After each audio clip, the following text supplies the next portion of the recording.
দয়া করে কথাগুলো একটু মনোযোগ দিয়ে শুনুন, কারণ এই কথাগুলো আপনার জীবন পাল্টে দিতে পারে। প্রতিটি মুহূর্ত মূল্যবান, তাই নিজের ভবিষ্যতের জন্য সঠিক সিদ্ধান্ত নিতে আজই সচেতন হওয়ার চেষ্টা করুন। ইসলামের চতুর্থ খলিফা হযরত আলী রাদিয়াল্লাহু তাআলা আনহুর পর মুসলিম উম্মার খলিফা হিসেবে দায়িত্ব গ্রহণ করেন মুয়াবিয়া ইবনে আবু সুফিয়ান। দীর্ঘ ২০ বছর তিনি খেলাফতের দায়িত্বে ছিলেন। শাসক হিসেবে ইসলামের অনেক নীতিমালা থেকে তিনি সরে আসেন এবং উম্মার সাথে বহু ব্যাপারে বিশ্বাসঘাতকতা করেন। তিনি নিজের পরিবার ও গোত্রের লোকদেরকে খেলাফতের গুরুত্বপূর্ণ দায়িত্বে পদায়ন করেন এবং সম্পূর্ণ নিয়ন্ত্রণ নিজের হাতে তুলে নেন। তার সবচেয়ে বড় বিশ্বাসঘাতকতা ছিল এই যে মৃত্যুর আগে তিনি নিজের পুত্র ইয়াজিদকে পরবর্তী খলিফা হিসেবে ঘোষণা দেন। তার এই বিশ্বাসঘাতকতার ফলে উম্মতে মুহাম্মদের সীমাহীন কোরবানির বিনিময়ে গড়ে ওঠা ইসলামী খেলাফতের নিয়ন্ত্রণ চলে যায় একটি পরিবারের হাতে এবং খেলাফতের পরিবর্তে সৃষ্টি হয় সালতানাত বা রাজতন্ত্রের ধারা। মুয়াবিয়ার পুত্র এজিদ ছিল প্রচণ্ড দুশ্চরিত্র আর দুরাচারী ব্যক্তি। মদ্যপান সহ ইসলামের শরিয়া বিরোধী বহু কাজে সে লিপ্ত ছিল। তথাপি মুয়াবিয়া মৃত্যুর পূর্বে নিজের অযোগ্য এই সন্তানকে খলিফা হিসেবে ঘোষণা দেন। ইসলামী খেলাফতের সকল গভর্নর ও গুরুত্বপূর্ণ ব্যক্তিদেরকে দামেস্কে নিজের প্রাসাদে ডেকে এনে এজিদকে মেনে নেয়ার বায়াত আদায় করেন মুয়াবিয়া। কিন্তু বিশ্বনবী হযরত মুহাম্মদ সাল্লাল্লাহু আলাইহি সাল্লাম এর দৌহিত্র ইমাম হুসাইন রাদিয়াল্লাহু তাআলা আনহু সহ মোট ৪ জন গুরুত্বপূর্ণ ব্যক্তি এজিদের বায়াত গ্রহণে অস্বীকৃতি জানান। মুয়াবিয়ার মৃত্যুর পর এজিদ সিংহাসনে বসেই ইমাম হোসাইনের মৃত্যুর পরোয়ানা জারি করে দেয়। ইমাম হোসাইন তখন মদিনায় বসবাস করতেন। এজিদ মদিনার গভর্নরকে চিঠি লিখে এই নির্দেশ দেয়, হোসাইন আমাকে মেনে না নিলে তাকে হত্যা করো। মদিনার গভর্নর ইমাম হোসাইনকে ডেকে বলেন, আপনি এই কাগজে এজিদকে খলিফা হিসেবে মেনে নিয়ে লিখিত দেন এবং তাতে স্বাক্ষর করে দেন। ইমাম হোসেন বলেন, এজিদের মতো ব্যক্তি যখন খেলাফতের মসনদে বসে তখন নবী মুহাম্মদ সাল্লাল্লাহু আলাইহি সাল্লাম এর ধর্ম উম্মার কোনো উপকারে আসে না। আমি তাকে খলিফা হিসেবে মানি না। এজিদকে বলে দাও, উত্তরাধিকার সূত্রে জোরপূর্বক খেলাফত দখলকে আমি স্বীকার করি না। একথা বলে তিনি চলে যান। সেখানে এজিদের অনুগত সেনারা ইমাম হোসেনকে হত্যা করার জন্য তলোয়ার উন্মুক্ত করলেও মদিনার গভর্নর তাদেরকে বারণ করেন, কেননা তিনি জানতেন ইমাম হোসেনকে হত্যা করলে মদিনার জনগণ বিদ্রোহ করবে এবং তার পরিণতি হবে অত্যন্ত ভয়াবহ। এর কিছুদিন বাদেই ইমাম হোসেন মক্কায় হজ করতে যান। সেখানে মসজিদুল হারামে ইমাম হোসেনকে হত্যা করার ষড়যন্ত্র করা হয় আর হোসেনকে হত্যার দায়িত্ব দেয়া হয় বুকাইর নামে এক যুবককে, যে ছিল এজিদের রাজদূত ও গুপ্তঘাতক। কিন্তু উত্তেজিত জনতার প্রবল বাধার মুখে ঘাতকেরা পালিয়ে যেতে বাধ্য হয়। মূলত পবিত্র নগরী মক্কা ও মদিনার লোকজন এজিদকে খলিফা হিসেবে মানতে রাজি ছিল না। তারা বিশ্বাস করত নবীর দৌহিত্র ইমাম হুসাইন রাদিয়াল্লাহু তাআলা আনহুই হচ্ছেন খেলাফতের যোগ্য উত্তরসূরি। হজ পালনকালে মসজিদুল হারামের মতো পবিত্র জায়গায় যেখানে রক্তপাত সম্পূর্ণ নিষিদ্ধ, সেখানে ইমাম হুসাইনের উপর হামলার বিষয়টি সবাইকে ভাবিয়ে তোলে। তারা বুঝতে পারেন ইমাম হুসাইনকে হত্যা করার জন্য এজিদ কতটা মরিয়া হয়ে উঠেছে। এরই মধ্যে মুসলিম খেলাফতের আরেক প্রদেশ কুফা থেকে ইমাম হুসাইনের কাছে শত শত চিঠি আসতে থাকে। কুফার গণ্যমান্য ব্যক্তিরা এসব চিঠিতে উল্লেখ করেন, আমরা মুয়াবিয়া ও এজিদের দুঃশাসনে অতিষ্ঠ হয়ে পড়েছি। আমরা তাদের জুলুম আর অন্যায়ের সামনে অসহায়। আপনি দ্রুত কুফায় আসুন এবং আমাদের দায়িত্ব গ্রহণ করুন। আমরা আপনাকে আমাদের শাসক হিসেবে দেখতে চাই। ইমাম হুসাইন রাদিয়াল্লাহু তাআলা আনহু তার অত্যন্ত বিশ্বস্ত একজন সঙ্গীকে কুফায় পাঠিয়ে দেন সেখানকার সত্যিকার পরিস্থিতি জানার জন্য। ইমাম হুসাইনের প্রতিনিধি সেখানে গিয়ে পরিস্থিতি দেখে তাকে চিঠি লিখে জানান, কুফাবাসী সত্যিই আপনাকে নিজেদের শাসক হিসেবে দেখতে চায়। তাদের উপর খলিফা এজিদ ও কুফার গভর্নর এর কোনো নিয়ন্ত্রণ নেই। কুফাবাসী তাদের বিরুদ্ধে অনাস্থা জ্ঞাপন করেছে এবং বিদ্রোহ করেছে। এই চিঠি পাওয়ার পর ইমাম হুসাইন রাদিয়াল্লাহু তাআলা আনহু কুফার উদ্দেশ্যে রওনা হন।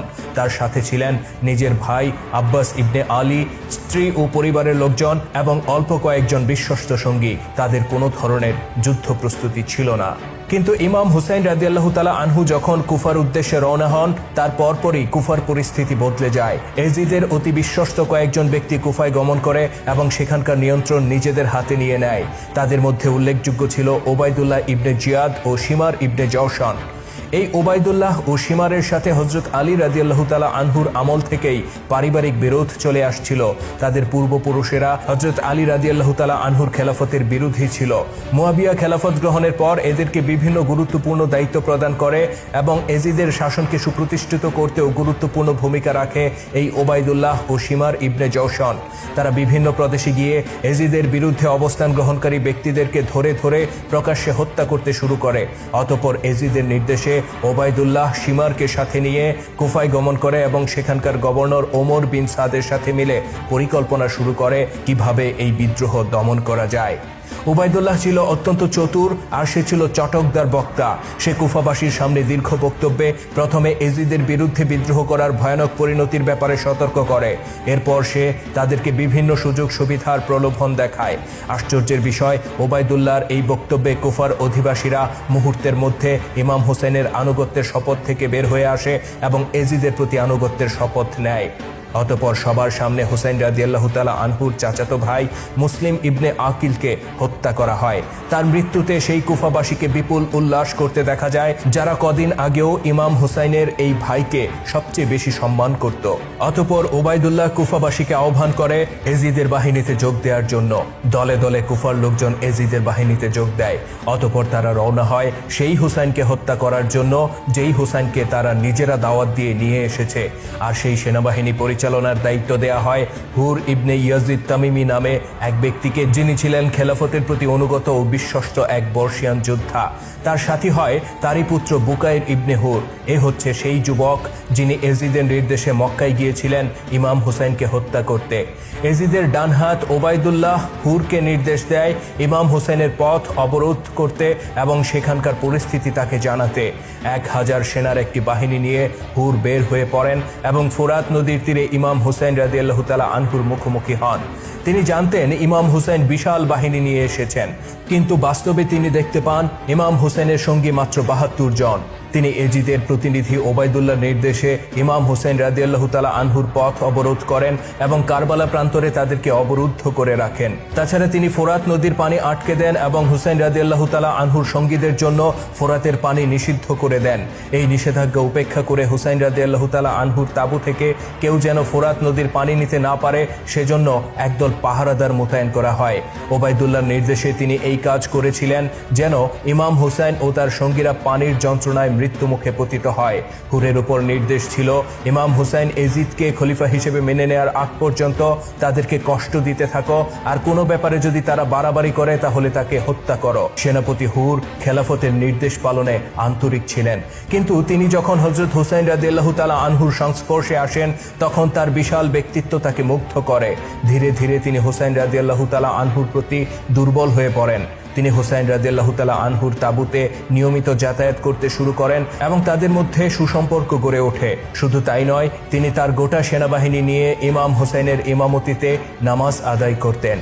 এই খবর যখন কুফায় অবস্থানরত এজিদের প্রতিনিধি ওবায়দুল্লাহর কাছে যায় তখন সে খুবই ক্ষিপ্ত হয়ে ওঠে। সে তৎক্ষণাৎ হুরের সেনাপতিত্ব কেড়ে নেয় এবং কুফার গভর্নর ওমর ইবনে সাদকে পাঠিয়ে দেয় সেনাবাহিনীর নেতৃত্ব দেওয়ার জন্য। তার সাথে সে পাঠায় তার অতি বিশ্বস্ত শিমার ইবনে জওশানকে। ওমর ইবনে সাদ কারবালার প্রান্তরে এসে সেনাবাহিনীর নিয়ন্ত্রণ নিজের কাছে নিয়ে নেয়। এরই মধ্যে এজিদ বাহিনীর সংখ্যা বাড়তে বাড়তে 1000 থেকে 30,000-এ গিয়ে ঠেকেছে। কিন্তু আশ্চর্যের বিষয় হচ্ছে ওমর ইবনে সাদও হুসাইন রাদিয়াল্লাহু তাআলা আনহুর সাথে সাক্ষাৎ করার পর তার প্রতি দুর্বল হয়ে পড়ে। সে হুসাইন রাদিয়াল্লাহু তাআলা আনহুর সাথে বৈঠক করার পর ওবায়দুল্লাহর উদ্দেশ্যে কুফায় একটি চিঠি পাঠায়, যে চিঠিতে হুসাইন রাদিয়াল্লাহু তাআলা আনহু এর ব্যাপারে কিছুটা সহানুভূতি প্রকাশ পায়। এতে এজিদের দক্ষিণ হস্ত ওবায়দুল্লাহ খুবই ক্ষিপ্ত হয়ে ওঠে এবং ফিরতি চিঠিতে ওমর ইবনে সাদকে কঠোর হুঁশিয়ারি দেয়। সে বলে, তোমাকে হুসাইনের প্রতি দরদ দেখানোর জন্য পাঠানো হয়নি, তোমাকে পাঠানো হয়েছে তাকে হত্যা করার জন্য। হয় খলিফা এজিদের প্রতি হুসাইনের আনুগত্য আদায় করো, না হয় তাকে হত্যা করো। যদি এই কাজে ব্যর্থ হও তাহলে তোমাকে তোমার দায়িত্ব থেকে অব্যাহতি দেওয়া হবে এবং শিমারকে তোমার জায়গায় বসানো হবে। এই হুঁশিয়ারি পাওয়ার পর ওমর বিন সাদ নড়ে চড়ে বসে। সে বুঝতে পারে নিজের গদি রক্ষা করতে হলে যা নির্দেশ এসেছে তার বাস্তবায়ন ছাড়া আর কোনো উপায় নেই। কখনো হুসাইন রাদিয়াল্লাহু তাআলা আনহু বা তার পরিবারের প্রতি সহানুভূতি জন্ম নিলেও শিমারের দিকে তাকালে তার কলিজা শুকিয়ে যেত। মনে হতো এই শিমার তার ক্ষমতা কেড়ে নিতে অধীর আগ্রহে অপেক্ষা করছে। এই ভয়ে সে হুসাইন রাদিয়াল্লাহু তাআলা আনহুর প্রতি কঠোরতা প্রদর্শনের সিদ্ধান্ত নেয় এবং পরদিন হামলা চালানোর ঘোষণা দেয়। দুই পক্ষের মধ্যে যখন যুদ্ধের প্রস্তুতি চলছে তখন ঘটে যায় চাঞ্চল্যকর এক ঘটনা। এজিদ বাহিনীর প্রথম সেনাপতি হুর ইবনে ইয়াজিদ ও তার ছেলে বুকাইর ইবনে হুর পালিয়ে ইমাম হুসাইনের তাঁবুতে চলে যান। তারা ইমাম হুসাইনের হাতে বায়াত গ্রহণ করেন এবং তার জন্য শেষ রক্তবিন্দু পর্যন্ত লড়াই করে যাওয়ার প্রতিজ্ঞা প্রতিজ্ঞা ব্যক্ত করেন। পরদিন যখন দুই পক্ষ একে অপরের মুখোমুখি হয় তখন দেখা যায় একদিকে এজিদের 30,000 সেনা, অন্যদিকে হজরত ইমাম হোসেনের মাত্র 72 জন সঙ্গী। সত্যি বলতে এটা কোনো যুদ্ধ ছিল না, বরং এটা ছিল হুসাইন রাদিয়াল্লাহু তাআলা আনহু ও তার সাথীদের উপর চালিয়ে দেয়া এক হত্যাযজ্ঞ। নিশ্চিত মৃত্যুর কথা জেনেও হুসাইনের সঙ্গীরা তাকে ছেড়ে চলে যাননি। তারা মৃত্যুর আগ পর্যন্ত নবীর দৌহিত্রের পাশে থেকে যুদ্ধ করে যাওয়ার প্রতিজ্ঞা ব্যক্ত করেন। ইমাম হোসেন তাদেরকে অনুরোধ করে বলেন, তোমরা রাতের অন্ধকারে ফোরাত নদী পার হয়ে চলে যাও। আমার একার জন্য সবার জীবন বিপন্ন করার কোনো মানে হয় না, কেননা তোমরা জীবন দিয়েও আমাকে রক্ষা করতে পারবে না। তারা জিজ্ঞেস করেন, নবীর দৌহিত্র কি আমাদের উপর থেকে আস্থা হারিয়ে ফেলেছেন? এরপর ইমাম হোসেনের আর কিছুই বলার থাকে না। নবীর দৌহিত্রের প্রতি আনুগত্যের চরম পরাকাষ্ঠা প্রদর্শনকারী এই ব্যক্তিদের মধ্যে ছিলেন তারই ভাই আব্বাস ইবনে আলী, জুবাইর ইবনে কান, হাবিব ইবনে মাজুয়াহির, সাদ ইবনে হানজালা, কাসিদ ইবনে জুহাইর, আব্দুল্লাহ ইবনে ওমর, আবিস ইবনে শবিব, মুসলিম ইবনে ওশাজা, জাফর ইবনে আকিল প্রমুখ। পাশাপাশি হুর ইবনে ইয়াজিদ তামিমি ও তার পুত্র বুকাইর ইবনে হুর। তারা প্রত্যেকে ছিলেন ইমানি চেতনায় উদ্দীপিত এক একজন দুর্ধর্ষ যোদ্ধা। যুদ্ধের দামামা যখন বেজে ওঠে তখন শুরুতেই রীতি অনুযায়ী দ্বৈত যুদ্ধের আহ্বান জানানো হয়। দ্বৈত যুদ্ধে ইমাম হোসেনের সঙ্গীদের কাছে এজিদের বাহিনীর বড় বড় যোদ্ধারা পরাজিত হতে থাকে। অতঃপর এজিদ বাহিনীর কমান্ডার ওমর ইবনে সাদ তার বাহিনীকে একযোগে আক্রমণ চালানোর নির্দেশ দেয়। মাত্র 72 জন যোদ্ধা মোকাবেলা করেন হাজার হাজার শত্রুকে। তাদের এক একজনকে ঘিরে ধরে অসংখ্য এজিদ সেনা, তথাপি তাদের কেউই আত্মসমর্পণ করেন না। বীর বিক্রমে তলোয়ার চালিয়ে তারা লড়াই করতে থাকেন, আর এভাবে নিজেদের নেতৃত্বের প্রতিকৃত অঙ্গীকার রক্ষা করতে গিয়ে একে একে শহীদ হন কাসিদ ইবনে জুহাইর, জুবাইর ইবনে কান, হাবিব ইবনে মাজুয়াহির, সাদ ইবনে হানজালা, আবিস ইবনে শবিব, মুসলিম ইবনে ওশাজা, জাফর ইবনে আকিলের মতো যোদ্ধারা। শাহাদাতের এই যাত্রায় তাদের সঙ্গী হন হুর ইবনে ইয়াজিদ তামিমি, যিনি ছিলেন এজিদ বাহিনীর প্রথম সেনাপতি। অতঃপর জোহরের নামাজের সময় হয়, যুদ্ধবিরতির আহ্বান জানানো হয় এবং উভয় পক্ষ যার যার শিবিরে ফিরে যায়। ইমাম হুসাইন রাদিয়াল্লাহু তাআলা আনহুর নেতৃত্বে তার সেনারা যখন সালাতুল খৌফ অর্থাৎ আশঙ্কাকালীন নামাজ আদায় করছেন তখন এজিদের শিবির থেকে ছোড়া হয় ঝাঁকে ঝাঁকে তীর, আর সেই তীরে বিদ্ধ হয়ে নামাজরত অবস্থায় মৃত্যুর কোলে ঢলে পড়েন অনেক যোদ্ধা। এদিকে পানির অভাবে ইমাম হোসেনের শিবিরে সৃষ্টি হয় তীব্র হাহাকার। তৃষ্ণায় কাতর হয়ে মারা যেতে থাকে শিশুরা। শিবিরের এই হাহাকার দেখে আব্বাস ইবনে আলী তার ভাই হোসেনের কাছে অনুমতি প্রার্থনা করে বলেন, আমাকে অনুমতি দিন, আমি এজিদের পাহারাদারদের উপর হামলা করে ফোরাত নদী থেকে পানি নিয়ে আসব। ইমাম হোসেন জানতেন তার ভাই আর কখনো ফিরে আসবে না। তিনি অশ্রুভেজা কণ্ঠে তাকে অনুমতি দেন, কেননা এছাড়া আর কোনো উপায় ছিল না। আব্বাস ইবনে আলীর দ্রুতগামী ঘোড়া ছুটে যায় ফোরাতের তীরে। এজিদের পাহারাদার সেনারা তাকে বাধা দেওয়ার চেষ্টা করে, কিন্তু তিনি যাকে সামনে পান তাকেই হত্যা করে ফোরাতের দিকে এগিয়ে যেতে থাকেন। কেউই তার পথ আগলে দাঁড়াতে পারে না। তিনি যখন ফোরাতের স্বচ্ছ পানি নিয়ে ফিরে আসছেন তখন দূর থেকে তাকে উদ্দেশ্য করে ঝাঁকে ঝাঁকে তীর ছোড়ে এজিদের সেনারা। তীরে বিদ্ধ হয়ে দুর্বল হয়ে পড়েন আব্বাস ইবনে আলী। অতঃপর তারা কাছে এসে আব্বাসের ডান হাত কেটে ফেলে। তিনি বাম হাতে মশক ধরে রেখেছিলেন আর সেই পানি নিয়ে নিজের শিবিরে ফিরে যাওয়ার চেষ্টা করছিলেন। তারা তার বাম হাতও কেটে ফেলে। অতঃপর তিনি পানির মশক মুখে তুলে নেন এবং শিবিরে ফিরে যাওয়ার চেষ্টা করেন। তারা তার মাথায় প্রচণ্ড আঘাত করে আর তিনি মাটিতে লুটিয়ে পড়েন। আর এভাবেই শিশুদের জন্য এক মশক পানির আশায় ফোরাতের তীরে গিয়ে শহীদ হন হযরত আলী রাদিয়াল্লাহু তাআলা আনহুর পুত্র আব্বাস ইবনে আলী। প্রিয় ভাইয়ের মৃত্যুর পর হুসাইন রাদিয়াল্লাহু তাআলা আনহুকে সঙ্গ দেওয়ার মতো তেমন কোনো যোদ্ধা অবশিষ্ট ছিল না। বেঁচে ছিলেন কেবল হুর এর পুত্র বুকাইর, যিনি একসময় হুসাইনকে হত্যা করার জন্য ঘুরে বেড়াতেন। তিনিও নিজের পিতার মতো এজিদ বাহিনীর বিরুদ্ধে যুদ্ধে অবতীর্ণ হন এবং গুরুতর আহত অবস্থায় মাটিতে লুটিয়ে পড়েন। অতঃপর যখন আর কোনো যোদ্ধা অবশিষ্ট নেই তখন হুসাইন রাদিয়াল্লাহু তাআলা আনহু নিজের ভ্রাতা আব্বাসের 6 মাসের শিশুপুত্র আব্দুল্লাহকে কোলে নিয়ে যুদ্ধের ময়দানে যান। তিনি আব্দুল্লাহকে উঁচু করে বলেন, হে পাষণ্ডরা, তোমাদের সাথে শত্রুতা আমার, কিন্তু এই নিষ্পাপ শিশুকে কেন তোমরা পানির কষ্ট দিচ্ছ? হুসাইন রাদিয়াল্লাহু তাআলা আনহুর এই প্রশ্নের জবাব তারা দিয়েছিল তীরের ভাষায়। মুহূর্তে এক পশলা তীর এসে বিদ্ধ করে দেয় শিশু আব্দুল্লাহর বুক। অতঃপর তারা একযোগে ঝাঁপিয়ে পড়ে হুসাইন রাদিয়াল্লাহু তাআলা আনহুর উপর। নবীর দৌহিত্র শেষ নিঃশ্বাস থাকা অবধি বীর বিক্রমে যুদ্ধ করে যান এজিদ বাহিনীর বিরুদ্ধে।